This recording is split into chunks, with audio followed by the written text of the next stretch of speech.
No, but what does he do? Prior to that, I hope you're doing okay, BlackNinja. Prior to that, he gives that look like, he gives the chin nod, like, I got this. You're about to be impressed. Yeah. And then he jacked his own head right off the floor. He's like, misses, and then keeps he keeps going. He's like, it just falls into like the set. He won't give up.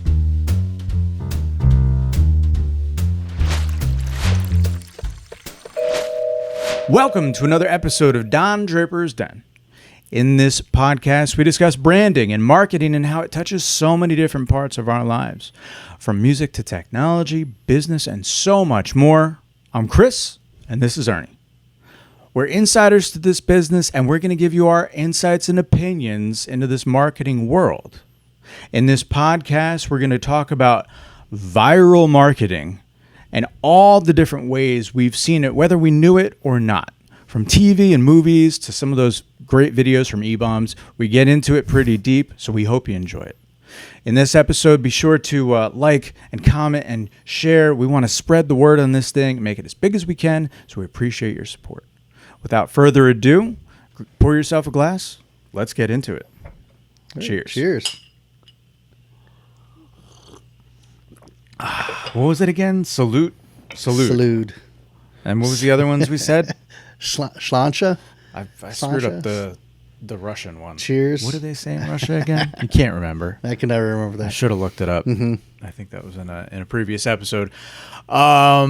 So yeah, I guess I don't want to time the thing, make it timely, but you know there was a bit of bad weather there. That's not cool. No. That's a lot, man. It's kind of a heartbreaker, to be honest. Yeah, it's weird. It's so strange because like we were at a music festival for 4 days, and of course all these people are complaining about missing out on a day, and yet there's all these lives being impacted, right. Losing their houses, right? Sure. And they're complaining that they can't listen to some band, or they're not getting a full refund or what have you. Right. So yeah, you got to keep things in perspective, right? Yeah, it's gonna be fine, man. Right. How was the show, man? And speaking of that, it was awesome, man. Awesome. Yeah, we listened to. I think my favorite's always going to be like Slipknot, but The Offspring had a really good show. Yeah. Five Finger Death Punch, I've had opportunities to listen to them before, and I didn't really care, but this time their show was really good. Really liked listening to them. You've had a chance to listen to them like in live, you're saying? Yeah, live. Oh, I see what you mean. In festival settings, but never sat and just watched their concert. Yeah. More like as I was waiting in line for merch or something, listen to them. Well, this time we actually stood there listening to them, and man, they put on a really good show. It was fun. But then Stained, I could listen to Stained like all day. Yeah, I love Stained. Really? It just wasn't my. I don't know for whatever reason. It's the voices though. The voices are just so listen again just for the voice. I mean, his voice is so amazing. I got that first record, man. With it's been a while. Yeah, but he has such a cool persona too. Yeah. He literally just sits there. He holds his mic like this on a stand with a cigarette in hand, and he's just singing. Yeah. And then kind of pulls you in. Yeah. So he's like the opposite of like putting on a show. Right. He's literally just anti-show. Sitting there, the anti-show, just sitting there listening to him. And then once his cigarette goes out, they'll record him as he's walking back to the drummer's station and lighting up a cigarette. Like that's really the most exciting thing you could show. Right. Is him lighting another cigarette as he. Yeah. So he's like a chain smoker. Right. Like through the whole set. Damn. Yeah. Bro. But his voice is amazing. I'm wondering how does he even have the lung capacity to be able to sing the way he does. But phenomenal dude job. Is impressive. He did a couple of covers. He did like Country Boy Can't Survive, but he's done other covers where I was shocked. I want to say shocked. Look, a lot of times these are professionals, right? And they might have gotten their start playing covers, and so it's not surprising, I guess. But his range was something that kind of shocked me. I wish I could remember the song I saw him sing. It was in the past 2 years. I was like, wow, he's got some real pipes on him. Yeah. Judas Priest, they have a great show. Yeah, right? Dude. Yeah, you think of Judas Priest. So we listen to Judas Priest. Yeah. And then Motley Crue. Yeah. And man, both of their balls haven't dropped yet. I mean, they're still singing those high notes, dude. Look, here's what I will say about this. How are they doing that? I'm a big fan of Judas Priest. I mean, they're what, 70 years old? Judas Priest. Those guys are my dad's age. Right. Like they're in their 70s. And he's still doing it. He's coming on. Rob Halford is. He's still coming on with his Harley Davidson mid-show. Absolute stud. Dude. And not only that, not only does he have a lot of the high register left, he can hit the notes for real, right? Yeah. Maybe he doesn't have the length that he used to. He doesn't I have don't maybe know. the power. He has the. But he's great. Yeah, he's the metal god. But he also can scream, man. Like he's got a real good growl, good death metal growl. I didn't know that. So like he's in it, and he knows all the new bands that are coming out. He's constantly like, he's on top of trading, but he's all about the new stuff, right? So they put out a new total album. Respect. Yeah, he's great. Was it Invisible Shield or something like that, or Invincible Shield? That sounds about on brand for. Yeah, but it was just so good. It's neat too when he stops, he takes a break, and he's like talking about, my buddies with Black Sabbath, and he's talking about all, like dude, like legends. Those are legends, upon legends. Yeah. Could you imagine going to a festival with all those guys showing? Come on. There's a couple of dates that, for whatever reason, Ozzy got hurt, got sick, something like that. But so they needed somebody to cover. Sabbath needed somebody to cover for Ozzy dates. But this is in like the 90s-ish, early 2000s when they're doing Ozfest, and Black Sabbath gets back together for the reunion, right? But for whatever reason, Halford had to cover for him. Admittedly, it's fine, right? I mean, I think it was more of like, okay, star power in Ozzy, and who can we find in the metal community that's like, equal star power, like right there on the same level, right? Yeah, look no further. The metal god, priest. He's the guy. It was interesting how like the flavor was, just wasn't the same. You know what I mean? Yeah. You're like, all right, okay, I guess cool, but yeah, it's still that's not the original formula. So I mean, we saw those guys, still rocking it out, man. Yeah, Motley Crue still doing their thing. Christmas, I don't know, still doing their thing. Thank God for Mick Mars on that one. Yeah, Mick Mars is now really old. Is he still alive? Mick Mars is still kicking it. Yeah, in fact, he put out his own solo record. Yeah, that wasn't too bad. Like good rock tunes. I don't know who was his replacement. They had like what's his name? John Five. Yeah, John Five, Nikki Sixx. Tommy Lee and Vince Neil. Yeah. And you know what? Look, Vince Neil, dude, like it's weird how their voices don't change. How old is that dude? Well, see, the thing about that is there's a lot of technology available these days. Okay. Right? But I don't know that. I don't know that. For some bands, you just go ahead and give me the fantasy. Yeah, you know what I mean? You're right. I'm okay. Yeah.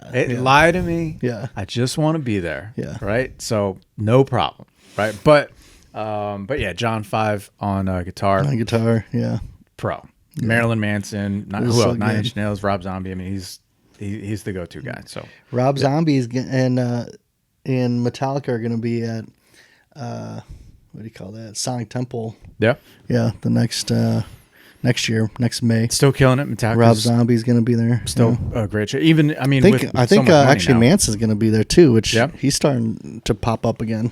That's wild. Yeah. That's why I haven't seen him in like 15 years or something. Yeah, forever. It's been a hot minute. Forever. Actually, and last time I saw him was in the Sons of Anarchy. He was playing one of the characters on Sons of Anarchy. That Nazi dude. Right. Yeah. Tuttle, I think, or something like that. Dark. Yeah. Dark, bro. That one dude, I can't remember the guy's name, the Spanish dude, but Manson did him wrong. Mm-hmm. Everybody did him wrong, man. That was a rough. Oh, you're talking about he's with the Sons of Anarchy. Yep. Sons of Anarchy, and then he's in there. He was he betrayed. He betrayed the MC one too many times. Yep. And then he had to pay. Yep. What's his name? Julio something. But yeah, that was they do him wrong. Mm-hmm. Yeah, and it was so sad because his whole life was the MC. Yeah, and yet he just couldn't be on the right side of the club. Yeah, that was a good show. But yeah, the festival was good. We missed in this moment. I think one fun thing is Lorna Shore. Like we've been trying to see that band. Yeah. I think 3-4 times now, and every single time something comes up, we're like, we don't see them. And so again, we're like, yes, finally we get to see them. Friday, the hurricane, effects take place, and then they cancel the show. We're like, are you serious? We're never going to see these guys. That's ridiculous. But no, the whole thing was really good from start to end, I think. My buddy Phil he's a bass player in Taproot. They were playing there, so he was just in on Tuesday. Said they had a blast. I think they played on Sunday, if I'm not mistaken. Nice. So at the big festival, that's cool, man. It's cool, like seeing. That's one of those bands where I didn't know them then. I think they had a couple hits on MTV. That's how long ago it was. And then, he's a buddy. He rolls with us every week, whenever he's in town and everything. And you go back to the catalog, and I'm like, oh man, these guys are. That's pretty cool. Yeah, man. There's some good riffs in there. No, there's some really cool things. Cool to rediscover, I suppose. They did a very good job during the Judas Priest concert, really highlighting the guitar play. Yeah. And I don't know, they have to do this every time, but for some reason I just noticed it this time around. Right. I'm like, this guy's technical and his chops are amazing, and he was just going on and on and on, and it was just the whole thing was phenomenal. Yeah, man, I can't do. I don't want to be sweaty. I don't want to be all gross. I'm tired of it. This is like me when I'm talking about jujitsu. I'm tired of it, man. I'm just like, but when I go to the festivals, dude, like I'm like sweating mud everywhere. I don't know why. Why can't I do it there, but I can't do it on the mat? No, dude. No. And you don't know what's in there. That's not just mud. You don't know what's in there, right? Yeah. Yeah, no. But we got to get the VIP section so we have access to the nice porta potties. Yeah. So we.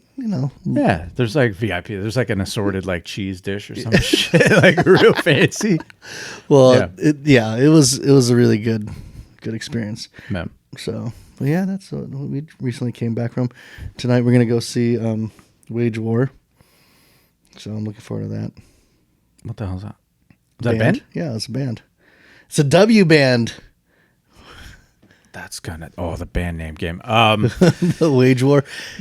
I don't know. Do you know somebody in the band? I've not heard of them. What's the whole vibe? Just a little shout out. Heavy metal band. We're a friend of mine's really into them, and so I'm kind of going to. He doesn't have anybody else to watch, shows with. Right. So he's like, "Hey, you want to come with me?" So I'm not going by myself, and I'm like, "Yeah, heck yeah, see some metal music." I don't know who's opening for them, but I just found out though that In This Moment is coming to Columbus and Cincinnati, and who is it? Kim Dracula. Kim Dracula is opening for them. Yeah, man, that kid's got some talent. I'm gonna go nuts with that. I love. Very Kim shocked Dracula. by that. Yeah. I saw that about 5 months ago ish, and I don't remember what was happening. Maybe he was a cop. Yes, dressed as a cop. Yeah. That video. Well, he always kind of he's dressed in a uniform. Yes, but there is a cop video. Yes. Well, yeah. Mm-hmm. Yeah. Like stolen the car. Yeah. Right. And I remember seeing it, and I think it must have been like a clip, right? A viral clip. And anyway, so I see a clip, and I'm like, huh, that's weird. What is that? And then kind of zoom out. I'm like, oh, that's a dude, and that's a metal. What is that? And then I was like, wait a minute, what are we doing here? And more within the same song, I saw like 5 different genres happen, and then the look of it was, I was like, all right, we got the colored hair thing going, and we got this whole look. Cool. All right, I'm in. Yep. I'm in. And then what was interesting to me was like it's a Kid Rock vibe. He once coined the term, I don't know if he used it or not, cocktail rock, right? Mix it all together kind of thing, and which is true. Right. Okay. Mostly it was a rock and rap kind of thing. Yeah. But then eventually the country thing. And so, okay, so we take that idea, but this seems a lot more like, it seems like if somebody manifested a human being and all the quick cuts that are today. It's so very today. Yeah. Right. That's what that dude is all about. And so his music sounds like a quick cut. Everything seems like it's been like, well, that makes sense because I mean, he got his start, I think, on TikTok. Right? Couldn't make any more sense. Right. So like he has to put things in short format. He has to make it exciting really quick. And so that's how he got his start. And he's slowly getting more and more traction. I think now that he'll be touring with In This Moment, I think that's going to help because he has a bit more of theatrical performance like In This Moment. Marilyn Manson is what I thought Marilyn of. Manson. Right? In the kind of Avatar is like, they weren't there this festival, but Avatar has a great like theatrical presence that I love watching. I love watching those shows when they put so much energy into the show. Yeah. Not just the songs. Yeah. But again, then I listen to somebody like Stained and I'm like, oh, it's just so good. Yeah, it's just one dude standing just one dude just standing there singing and his voice is just I go back and forth, man. If I go, I love every time they're around. I always go see Cannibal Corpse. I think it's maybe more of just like, just listen to this dude, and I feel like I'm in his living room, and like, dude, I want to be his friend. Like that's kind of how I feel. Right. It wasn't as much like, oh, I love this music and this song. This is the best. It was just like, yeah, I can relate with that dude. I wish I was friends with him. Go kind of inviting. Grab some tacos or something. You know, that's the kind of vibe I always feel when I listen to him. But yeah, man, it was awesome. Yeah, I unless it's going to be a small metal show, I don't know. It's hard to get out there, but yeah, it's interesting what kind of attracts you, and those moments on stage where it looks like, like a 5-finger death punch. Even a Metallica these days, I have not seen Metallica in a long, long time. Yeah, and when my buddy Mike, shout out Mike Norsey, went out to see Metallica like last year or something like that. And just got a quick video, and then I checked it out on whatever Facebook, and I was like, whoa! Like it was just such a big production. Yeah, you know what I mean. Yeah. And they could probably go much bigger than that. Oh yeah. And the last time I really saw a stage show of that kind of thing was like I think of like really old school. I think of like Iron Maiden, where they had like their mascot on stage and just old school stuff like that, right? And so to see that live, I'm kind of like, maybe I should go see. Yeah, it's kind of nice for me right now because Hannah's my wife. She is years younger than me, right?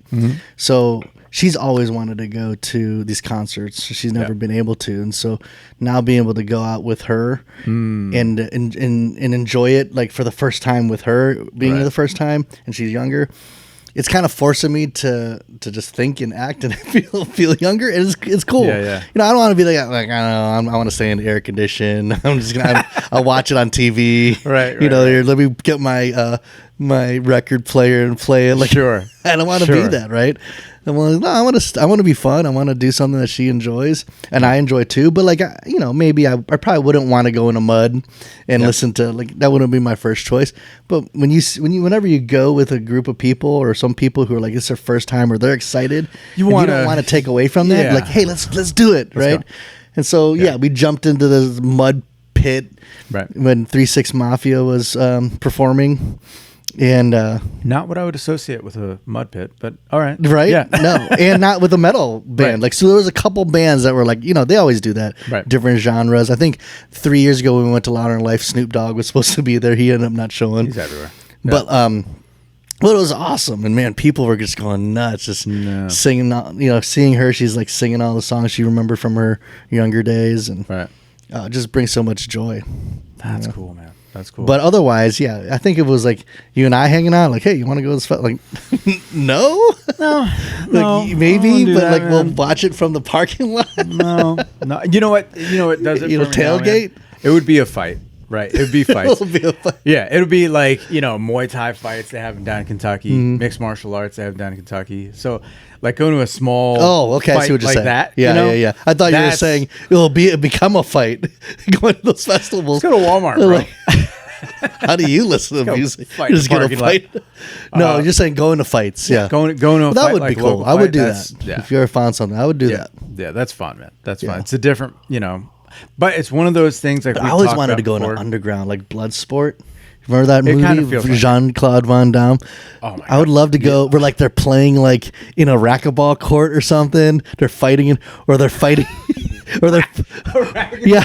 It's so or they're fighting like in some parking garage, abandoned parking garage, like in a puddle of like foot of water. Yeah. Dude, that's where I want to go. And then like, everybody pulls up with their expensive cars. About, dude? It's Bloodsport. No, you're thinking true, right? But Bloodsport's got the Kumite. Right? Oh yeah, you don't know. I'm thinking of Lionheart. Yes, Lionheart. Yes, right? And then there's the veteran, Lionheart, older black dude, the veteran that's gonna like coach him up. Yep. And then of course there's always the chick. Lionheart. Yep. God. Oh, that was basically just like what an American version of Kumite. It's so terrible. I love what's terrible, dude. I love Jean-Claude Van Damme's movies. Yeah, a lot. Yeah, you right? better like check yourself lot, here. Right? What was terrible? But we're gonna throw it out. I don't care if I lose. We're gonna throw it out. It's for the defend, dude. When I watched Lionheart and I watched not Lock Up. That's what's still on, but it was Lionheart and another one that he did. I couldn't finish it, bro. Oh, come on. I was so disappointed. You got to put on your chat. You were young at the time? I'm saying I watched it recently, within the past year, right? Because of me and Shannon hanging out. And I was like, what am I, and then I look at like Netflix or it was Prime or whatever it was. And I'm like, oh my God, they must have like bought the licenses for so many Van Damme movies. So I'm like, sweet, Bloodsport. We watched that one. And then I clicked on Lionheart. Oh, I remember that one. That's a good one. Couldn't do it. Couldn't do it. Doesn't hold up, bro. You know what I mean? It doesn't hold up. But Kumite is still good. Yeah, dude. I'll show you a trick or two. Yeah. So good. Where he gets the stuff thrown in his eye. Lines. He's like, I've got that one Coke booger hanging out. You know what I mean? Bolo. Yeah, Bolo Young. I always thought he was like, he was the best bad guy ever. Man. The best bad guy. He's like 840 years old in Bloodsport too. Yeah, he was like basically the same character in every single movie, but he was still badass. He wins. Enter the Dragon, same guy. He wins. Bloodsport, same like guy. I break your friend. So good, man. Dude. How many quotable lines? Right? Love Bolo. How many quotable lines from that movie? Okay, USA, the guy who gets him in the underground. Damn, and then their manager guy, like that kind of helps him out through the underground. Who cares? Who gives a shit if Bruce Springsteen is his Shidoshi? Like quotable lines for days. I love that movie. Memorable. But these days, what would we do? Like I might show you the moment, right? I might show because now I have the capabilities. I don't have. It's like weird how I grew up that way. We all grew up that way, right? Like I was. Quoting lines is like the live version of a meme or something. Oh yeah, you know what I mean? Like that's that moment. That was like me quoting every Top Gun line. I used to like. So good. I used to love quoting that, but I won't go there because we were touched that sacred ground. Yeah. No, everybody knows, man. It's all about America here. Yeah. No, it's just good stuff. Yeah, man. Yeah. Those. The memes these days, like I get lost in them, man. Like instead of me quoting movie quotes to my friends in conversation, now we're well into the world of texting, and now that I have the ability to send the GIFs and the memes and share and all that stuff, it's I don't know if it's better, maybe it's just different, but it's endless entertainment. It's endless entertainment. That's the problem. So here's the thing. Yeah. Okay, from the standpoint of here's Ernie coming home from work and I'm exhausted and I just want to go on zombie mode. Yeah. It's the best. Yeah. It's endless entertainment. You sit there, TikTok or Instagram, and you just like flip, and you're like laughing the whole time. Or cat videos. share. Yeah. And so from that standpoint, because it just kind of washes over my brain, I don't have to worry or think about anything. Right. But from a socialization standpoint, a little sketchy. Yeah. I don't know if that's the best way to do it. Like but it's not good for like relationships where you already don't talk. Right. Because then it's just okay. Now, basically, never talk again in your relationship because you're just be on like your phone. memeing each other. But if you have a good solid relationship, I find like especially with Hannah and I, there's times where there's plenty of evenings where we're just both looking at our phones and there's an understanding. Like it's okay, right? Because I know your day was exhausting. Right. My day was exhausting. So this is our time just to like zone out. Yeah. But then we can only go so long before we're like, okay, hour later. Right. So how was your day? Let's talk. Yeah. And so because we know that, you could kind of let it breathe and just let it go. However, but there's some people where even friend groups or couples or what have you where they don't talk typically. So it's just what do you do if you're just stuck endlessly scrolling, doing a death scroll? Even if you're sharing in those moments, you send me a cat video. Yep. Right. It's funny. I'm laughing, but like part of the charm, right? For nostalgia's sake, part of the charm in reenacting a movie line or whatever it is like the charade of it. Is a charade. It's like the human participation element. Yeah. That's the funny part. Yeah. And everybody doing their own lines and just kind of laughing and have a good time. It's damn near doing the movie, scene itself, and then like kind of the funny part when you discover like your buddy does a hell of a De Niro from Goodfellas. You're like, damn, bro, your De Niro's on point. Yeah. Right. And then it becomes like his way to pick up girls or, you know what I mean? Or something. Is that equivalent to like cosplay today? Is it? I don't know. Because we didn't do cosplay when we were I've younger. Never heard of any of that until now. Fairly recently. For now, like they don't just like. Did they do that? They don't only just like go over the lines, man. They dress the part. They do the whole thing, bro. I mean, it's professional. Like I don't even want to get into it. You know me. I'll take on any hobby. Sure. But the curve for that to actually look impressive is really steep. Yeah. Like my cutting out styrofoam cups and using them as like, no, dude. Forearm shields. They're getting subdermal implants, right. bro. I mean, it's like it's crazy what they're doing, moldings and everything. And then the litter box and the, like I saw this Hulk costume, and I'm like, how? Yeah. First of all, how do you have the time? Secondly, how do you have the money? Yeah. Third, like what happens when you're done? Where are you going to put this thing? Right. But yeah, do you think that that's comparable? Maybe that's how they kind of relive. How they're kind of but see, that's a different thing. That's a whole event that they're preparing for. When we were kids, we would just go over lines and just that's something everybody can enjoy. Yeah, right? I'm sure there was the Comic-Cons of 25 years ago, and I'm sure that honestly their costumes probably looked hella raggedy because they do it good now. I see some Comic-Cons and like even the women. You remember the 80s Spider-Man costumes? Yeah, it was rough, dude. It was pretty rough, man. Yeah, man. So those sharing of those kind of like movie lines, right? It seems like there's an evolution in play, right? So we get our hands on the digital thing, and now I don't have to quote it to you. We're not hanging out. Just send it. I just send you the thing, right? And we share and a laugh, but also it's kind of like maybe it doesn't have. It's like we distilled it down or something. Right. And we extracted out of that what we really wanted to communicate, and we've removed ourselves and our interpersonal kind of vibes from it. Right. I can see that too.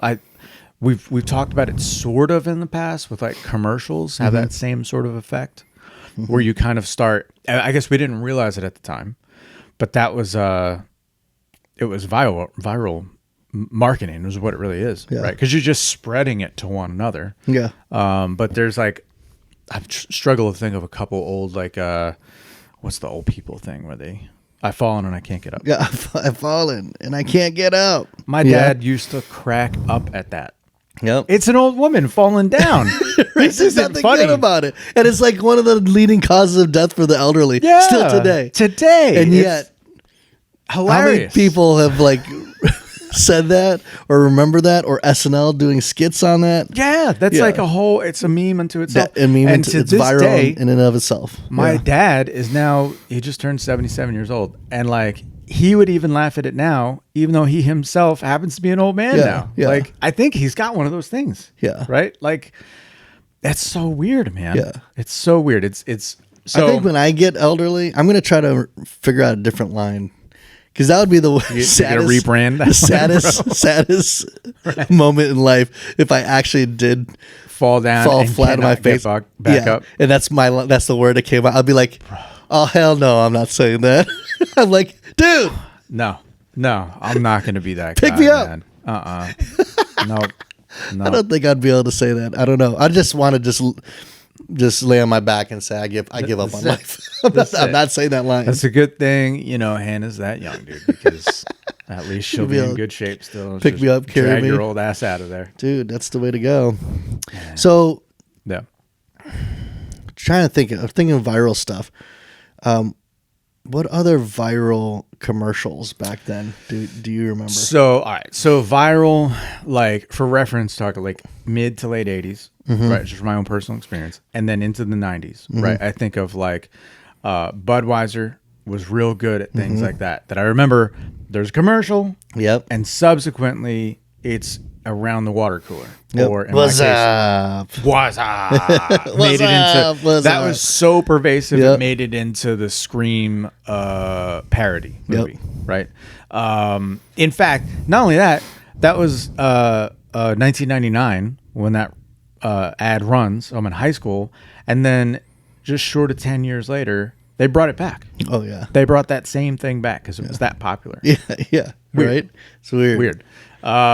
Yeah, Budweiser. Oh, remember the Budweiser frogs? Budweiser. Yep. Brilliant. Or what the whole tastes great, less filling. Yeah. Miller Lite did that. Yeah. That's right. That's a story in and of itself, I think, because they were trying to figure out how to make light beer acceptable. Yeah. Right. And one way to do that was to create that commercial where basically you're teaching people, that through the chanting, of tastes great, less filling, tastes great, less filling, tastes great, less filling. And basically it just trains you like, okay, it tastes good and it's less filling. Why not try to drink it? And it's because of Miller Lite that they really kind of put out this whole light brand beer. That's really, I almost feel stupid now that you say it, but that's exactly why that worked. Yeah. Yeah. Wow. Isn't that crazy? Okay. All right. Yeah. All right. So commercials are kind of the source for that, right? Movies, sure, you can quote those all the time. But then again, is it necessarily in lines with like viral marketing per se? Not really. Not really. I mean, except that this day and age now, we have current movies that have definitely gone viral. Yeah. Right? Yeah. The whole Barbie. Yes. Remember it was Barbie and then Oppenheimer and it was Barbieheimer or something. Barbieheimer. Yep. Right. The Barbieheimer effect. Yep. I mean, and then all the PR that they did for that, the Barbie show, and then the people dressing up in all pink and going to the opening, previews. Yeah. I mean, that really hit big and was pretty viral. In line with like viral marketing. So what about just viral movies as in like the Titanic? Oh, I remember when that came out. That couldn't have been any bigger, man. Yeah, that blew up all around the globe. So, all right. So more the definition of viral, right, is it's the term is referred for those marketing nerds, right? It's like a term that was coined once upon a time. Not all that long ago. No, but I don't think it was recent either. Right. 1980 is what in the 80s is when in the 80s? Yeah. Obviously not referring to memes and the way in viral videos the way we know it today, but it was like this idea of wanting customers to talk so highly about the product that it becomes viral. Right. Engaging the word of mouth. And then the viral part, meaning infecting the others quickly. Yeah. It's not just like over a virus time would spread. Like a virus would spread. Right? Yeah. God, it almost sounds kind of icky. You know what I mean? But like that's like one of the it's clever. What marketers and branding experts strive for often is how do you get something to go viral where people are talking about it, right?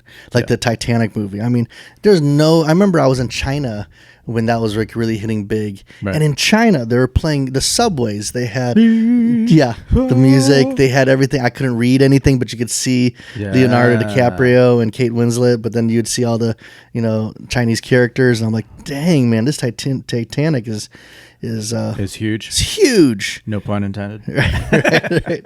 And then what's that one other alien type movie that went really big? I'm trying to remember.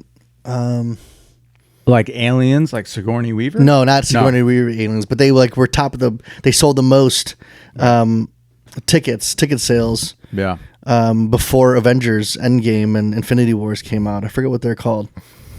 I don't know. I'll remember at the end. Yeah. Comment. Let us know if you guys remember that. Let us know. But so all right. So it's with the blue aliens, blue creatures. Avatar. That's there. It is. I got you. Yes. Dude, people were depressed when they left. Yeah. Like, they wanted that to continue on. Like they were super sad. Yeah. I think that was the first time experience with like 3D. Yep. And just seeing the whole digital world and seeing it was it in IMAX. In too, IMAX, really. But that went viral. Yeah. Right? Very immersive, man. Like so, commercials. We're familiar. Quotable lines, okay, kind of a sort of a way to promote something. Hey, what's that line from? Maybe I guess I could see that. But then fast forward a little bit. Then you just have proper viral videos that don't mean anything about anything. No. They're just hilarious moments. Just hilarious moments. That just hit you. Yeah. And then they're gone. Yeah. Right? It's it's almost like brief commentaries on like humanity. Yes. Yeah. That's right. Like that's the goofy failures or whatever. Yeah. Super relatable. Yeah, man. Yeah. The most recent one, I don't even know if I want to say it, but like the most recent one, the Haktua girl. Ah. Like, but what's funny? It's like how many guys love that came out, but all the women hated that. Like, why are we still talking about the Haktua girl? The guy's that's an American hero right there, man. Right. That is a great moment. Like, and as well, like, see, it's easy now too, right? I remember more back in the day, E-Bombs and others like the BlackNinja. Oh, dude. Doing Black Afro Ninja. Yeah. Right. Yeah, and they doing looked like nunchucks. They were auditioning or something, right? I think the backstory I don't know what he was doing, but all I remember is he was doing the nunchucks. Bro. And then he does a backflip, doesn't he? But it's not just the backflip. Backflip or front flip? He does a backflip, right? Or he attempts. So he does that. But if he had attempted the backflip, right, and missed it, and like, I don't know, he did a solid effort, I think humanity would forgive him, right? Because he'd be like, hey, man, you took a shot. You missed. We all been there. Keep swinging, bro, right? No, but what does he do? Prior to that, I hope you're doing okay, BlackNinja. Prior to that, he gives that look like, he gives a chin nod, like, I got this. You're about to be impressed. Yeah. And then he jacked his own head right off the floor. He's like, misses, and then he keeps going. He's like, it just falls into like the set. He won't give up, dude. That's so good. Yeah, that's one of my favorite. That's one of my favorite viral videos. One of them. You know what? One viral video that makes me laugh all the time. I don't think you've ever seen it, but it's the Songify videos where they like the lady who runs out of her burning house and she's being interviewed by the newscaster. And the newscaster's like, not today, not today, not today. Oh, dude. Whenever I'm just like kind of like I just need to pick me up, I'll just play that lady singing, and like my whole demeanor changes. I'm the happiest ever. Yeah, man. I like there's so many. If I can, the cats. There's like a collection, a video of cats that appear to be working out. Yeah, they're like doing sit-ups and all this sort of thing. But somebody put like one of the Rocky IV instrumentals behind it. Oh yeah, yeah. They start with the cats like kind of getting beat up by the dogs. Yeah. And then to a Rocky theme song, they're like working out. Yeah, getting into it. Yeah, and they're showing some of those cats where like they're super muscular. There's another. Have Have you seen the couple of pictures? I'm not sure it's a video. Maybe it is a video of. It is a video. There's a cat that would appear as though they were raised by pit bulls, and not just regular pit bulls. I know plenty of people with pit bulls, and they're just nice. Little baby dogs. No, we're talking about kind of rough pit bulls, right? Ones that are bred to they're hard, right? To attack. So there's a cat, dude. The cat. Have you seen this? I think so. Yeah. And he's standing there. He's standing there, and he has like he's standing packs. On business, ready. But his meow is not a meow. He's barking. What the hell, man? Yeah.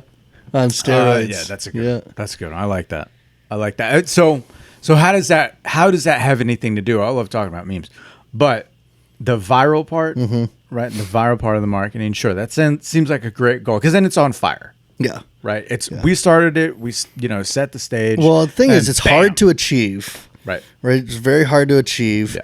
But mostly organic. It's very like organic feel. Yeah. Because I think people like genuine interaction, like especially when it comes to memes. Yeah. They don't like it if it's a fake, or somebody's like making it look like they failed and fell off their skateboard, and when in reality that was all just it was pretend for the gram, right, so to speak. Yeah. But like when it's genuine, like, oh dude, he thought he was badass, he did a flip and then he still did the nunchucks. Like that was not fake. That was picture his face. Right. And so as a result, like people value genuineness. They value that that the humor that comes in that's wrapped in it, and then they're sharing that, they're spreading that. Here's an effect as we're talking about this. I'm thinking about my kids, and every now and again, they'll share a video or a meme or whatever that they find funny, right? And as much as I love my kids, right, they're all at least under 12 years old, let's say, and it's not always that funny, but occasionally there's some funny ones. Yeah. There's one where there's a little kid and a strawberry. Do you know this one? It's drawn in it looks like Microsoft Paint. Okay. Like it's real low quality. And this little kid, I don't know what's going on, but he gets mad at this strawberry and smashes it. And he's super mad, right? And he's had enough. And it cracked me up. I laughed at the kids. It was a nice little moment, right? I was happy they brought it to me. And I was like, oh, you guys, a little sense of humor. Cool. How it affects their sense of humor and how they kind of manifest things in their head now.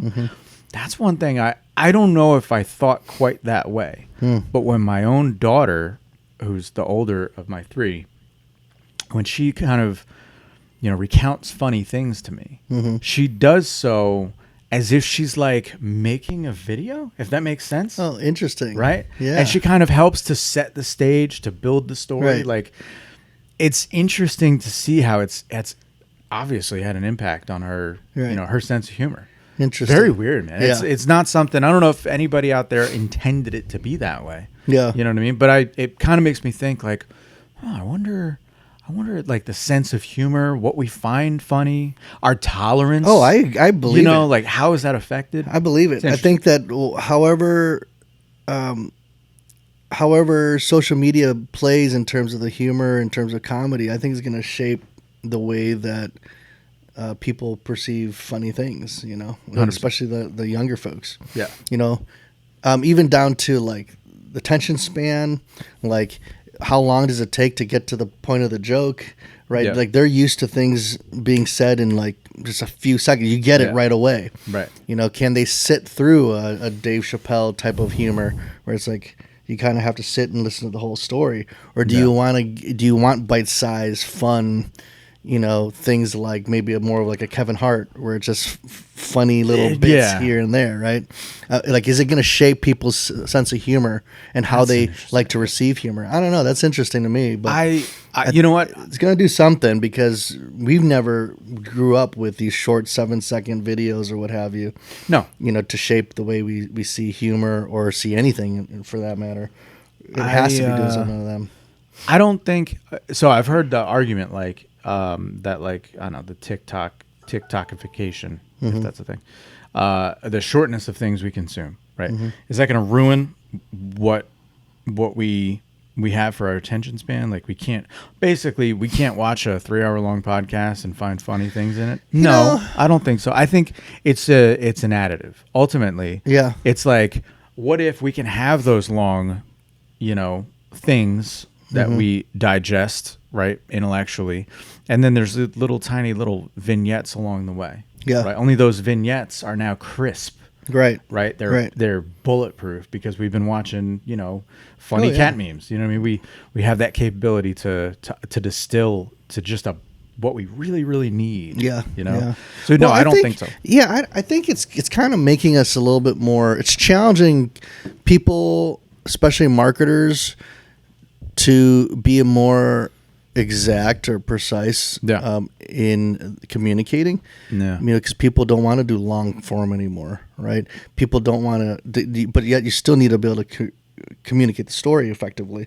You just got to do it in a short amount of time. So I think it's not making it worse. I think if anything, it's just challenging us to be better. To be better at it, yeah. To be better at it. Yeah. To be funnier if we're trying to be funny. To be heartfelt if you're trying to be heartfelt, but do it in a short amount of time, right? So that it makes that big impact. Right. I think it's challenging us to be better.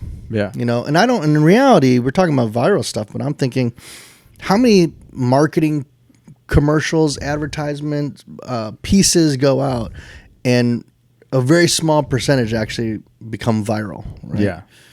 Yeah. And so, what good is viral advertising? First of all, I think it definitely has a place, and if you could achieve that viral aspect, then that's well done, right? Right. I mean, that's not easy to do. Yeah. A good example, we talked to Ryan Reynolds a couple episodes ago. He's obviously been able to figure out how to tell stories in really quick, short formats and make it viral. Right. Partly it's the humor, partly the organic feel of his stuff, right? Yeah. And yet, I'm sure he saves so much money in terms of marketing and ad spend and PR spend because of the way he approaches marketing. So I think that every marketer should strive for that kind of thing, because it forces you to be clear on your message. It forces you to tell the story and be genuine. It forces you to spend less money instead of more money. And it forces you to really understand your audience and what's going to compel them. It challenges in so many ways, but very few are really masters of it. Yeah. Right. Yeah. Yeah. That's there's a great way to describe art, in that it is inevitable. And I think I heard that about I don't know, Leonard Cohen. I forget who said that. It was certainly in college, reference to like a classical composer, let's say. But that you're exposing, right, a sculptor doesn't put into the rock the sculpture that they're making. No, you're just removing all the stuff in the way of the sculpture that exists under the rock. Yeah. Is the idea. In the marketing game, it seems like if you can get it down and trim all the fat off, and it's organic, right? It doesn't look contrived. How that happens? What if it is staged? Yeah. You know what I mean? But really, that says something like, if it's not staged, if it's a real moment, I dig that, man. That means like there's something you're trying to sell. Yeah. And that you're authentic in your belief. And perhaps the marketing of today and going into the future will be maybe that much more honest, right? Like I'm this, right?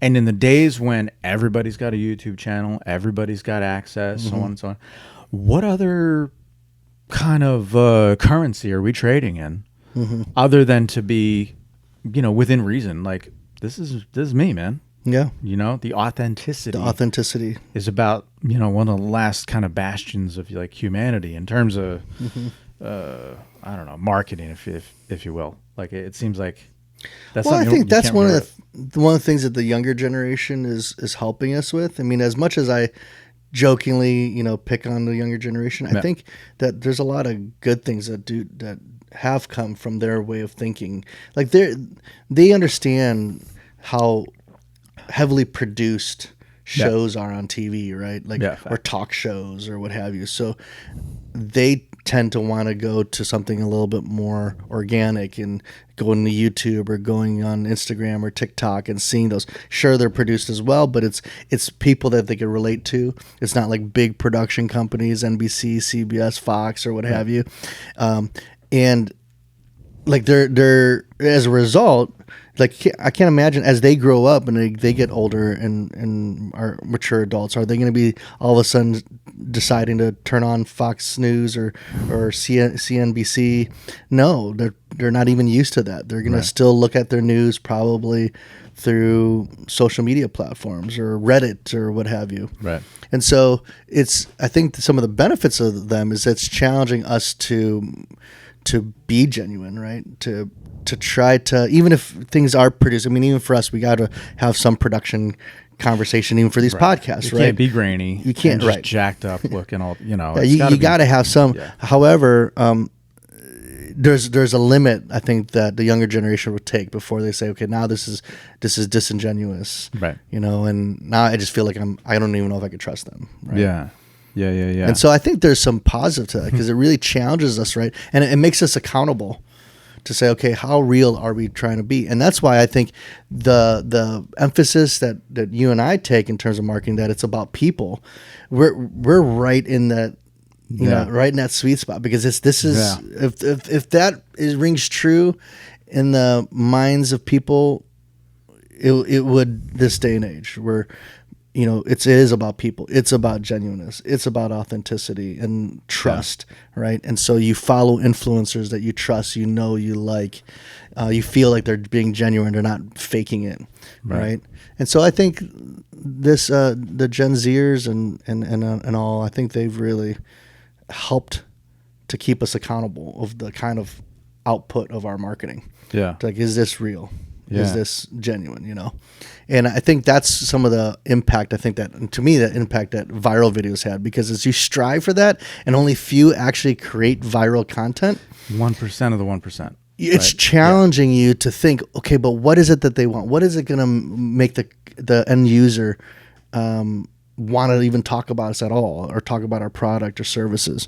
Maybe we can never achieve cat virality, but workout cat virality. Yeah, right. But we still have to think about the people and what do they want and how do we communicate that, Yeah. And that's why I think you see some fun, Nutter Butter. Was it Nutter Butter? Yeah, that's right. The cookies that's shaped like a peanut. Sure, them and peanut love shell. them. Yep. Right. Like that recently, like they're trying to figure out how do you, Nutter Butter is an age-old cookie. That's been around for decades. Like I've always had a Nutter Butter around. Like, I don't know. You've had it. Your grandparents have it. Yeah. Right. It's you don't know how old they are, but they still taste good. Right. It's fine. And yet now they have this viral videos of very psychedelic looking what's going on, guys? Posts that are going you guys out. Okay. But it's taking off. Right. And like, why? Why is that? Like, why is that taking off? Why? Versus, just a stale old commercial of somebody eating a Nutter Butter cookie. They had to go extreme in a very creative, artistic way. Yeah. Just to get people to talk about them. Yeah. It's challenged them. Like, how do we have to rethink our marketing in order to hit the younger generation? I don't know what that says about the younger generation if psychedelic ads. Yeah. But these cookies I got to try. Needless to say, they obviously struck a nerve because people are commenting, they're engaging with the brand. Right. And, and that's recent. That's just happening. We're in the midst of that right now. Right. Right. Yeah. It's unexpected, man. And what hits, one thing I know to be true, unless you control the stock market, right? And I'll get my conspiracy hat on that one, but you don't know what's coming. Yeah. It's voodoo economics, man. It's crazy out there, right? Yep. They're just throwing chicken bones in finance, right? Is my opinion, as far as I know. And same thing here, right? Is that going to hit? I don't know. You don't know, but but marketers sure do try to the odds are figure high, it out, right? And that's all it really comes down to. It's like we're gambling and the odds are very strong if that, psychedelic commercial was done completely on purpose. Like, odds are very high that that's going to hit. Yep. But you just never. You just never know, and you don't know if it's going to hit positively too. Right. Which is like you think of the Bud Light can. Yes. Right? Most recent prime example. Right. You know, that went viral, but not in a good way. Right. For the company. Right. You know, and so you just never really know, right? But here, that agency, they're trying hard to make sure that the cans encourage diversity, inclusion, not trying to move away from this fraternity, frat house consumer base, not realizing how by doing that you moved away from your main base, who had some very critical thoughts about their decision. What if that move, right? For all the judgment aside, I don't care about that. But all of that aside, it seems like how one of my favorite viral moments with the BlackNinja. It was the they thought, hey, this is gonna work. You know what I mean? And they do the backflip, and you're like, no, it didn't seem to work. And they're like, no, we got it. right. And to see it now, it seems like I don't know how much time has passed since all that went down, but it seems like they're on steadier ground, and they're just going to keep it moving and everything. The thing is, for them, that's such a big company. They probably took a hit, but it was big hit. Probably more the distributors below the bars, and all that. They kind of took more of a hit. That's right. Some of the venues that's all they serve or what have you. Right. But as far as the big company, I think they just keep moving on, right? Keep moving on. The agency is probably gone. Like that. Yeah. Whoever set that up, they were probably let go. Because I believe it was an outside agency. Was it? Yeah. It wasn't an internal marketing. Like, they have internal marketing people, but I think for that campaign, they hired out. They got somebody else. Some branding experts. Damn, man. And they got your people right. So obviously, they're going to throw them under the bus, and sure, you're out. Damn. Right. But so you don't really know what will become viral. No. And you don't know when it becomes viral if it's going to be positive or negative. Right. But I think this mentality, this thinking, that has only been perpetuated with social media and viral videos and such, is challenging marketers to do better. Yeah, step up the game. Yeah. Be funnier, be more people driven, be more genuine, be more authentic, right? Because even if you can't get that high viral video status, right, you're still in a good place, right? You're still heading in the right direction. Yeah. So I think it's good overall. Yeah, I agree with you, man. It's challenging. That's it's interesting. I mean, to go from cat videos to a valid point. Yeah. Well, I just think that, I think branding person, that's almost like a coup. If you can somehow sway a large populace in an instant to talk about your product or service, that's like you just achieved a coup, right? Yeah. That's huge. Yeah. So that's what a great feather in the cap if you're able to do that. So I think people do strive for that, and it's something that people look at and say, okay, how do we get people to talk about what we're saying? Yeah. And so and again, what viral marketing is not a new thing. That's been around since the 80s. So yeah. So more intentional. Everybody's now. always striving to try to be talked about. Right. Yeah. So yeah, that feels right. I think we can probably wrap on that. Yeah. I think I could keep on going on memes though, dude. Oh, it's endless. There's so many memes. It's endless. I hope that the comment section of YouTube in particular just share your memes. Share your favorite viral videos, bro. Because I will be laughing for hours. I'll just sit there and watch it. The dog memes, sleeping dogs, is just endless. People barking at their own dogs, the look in the dog's face. I mean, it's endless. I love it. Yeah, I wonder too, let's say, how there's people, and I completely, no judgment. I think it's very valiant. Yeah. But those people are like, no, I'm not on Instagram. I don't do TikTok. I don't do Facebook. I don't do any of that stuff. I don't want to. I just wonder, can you relate? Does that impact how you relate to people in conversation? Do you have no joy in your life? Do you have no joy? What happened? Are you just not fun? Yeah, man. Are you just way too serious? Like, I wonder the same because thing. If you can't sit and laugh about the BlackNinja dude, like, come on, I don't know if I can trust you. That's super true, right? Man. Yeah. Like that's just funny shit. Not only can we not relate, but like, why don't you think that's funny, bro? Right. Like, are you hiding? Like, yeah, like, why can't you laugh at this? This is just funny stuff. Just laugh. Yeah. Right? No, I just don't do Instagram. Like, okay, I don't know. One of those no nonsense people. But I get it. Like, they don't want to be connected. They want their privacy. I mean, I completely get it. So I'm not judging. But I'll judge them. But socially, it's like, okay. It's kind of like, okay, you've never watched Top Gun and you don't know anything about Talk to a Girl. So you're not an American. And you're not a man. You don't like fun. You're not fun. We got nothing in common here, man. You eat boneless chicken wings and call them chicken wings. You're full of shit. Right. You need to find the Lord, bro. No, right.